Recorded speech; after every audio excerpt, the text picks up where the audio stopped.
ನಾನು 60 ಸಹಸ್ರ ವರ್ಷಗಳಿಂದ ಈ ಕೋಸಲ ಸಾಮ್ರಾಜ್ಯವನ್ನು ಪರಿಪಾಲಿಸುತ್ತ ಸಕಲ ಸುಖ ಸಂತೋಷಗಳನ್ನು ಅನುಭವಿಸಿದ್ದೇನೆ.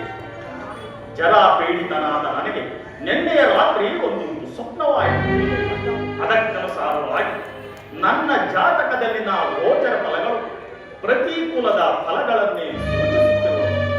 ಆದ್ದರಿಂದ ನನ್ನ ಜ್ಯೇಷ್ಠ ಪುತ್ರನಾದ ರಾಮಚಂದ್ರನಿಗೆ ಈ ಕೋಸಲ ಸಾಮ್ರಾಜ್ಯದ ಪಟ್ಟಾಭಿಷೇಕವನ್ನು ಮಾಡಿ ಭರತ, ಶತ್ರುಘ್ನ, ಲಕ್ಷ್ಮಣರನ್ನು ಸಹಾಯಕರನ್ನಾಗಿ ನೇಮಿಸಿ ನಾನು ವಿಶ್ರಾಂತಿ ಪಡೆಯುತ್ತಾ ದೈವಧ್ಯಾನದಲ್ಲಿ ಕಾಲ ಕಳೆಯಬೇಕೆಂದಿದ್ದೇನೆ.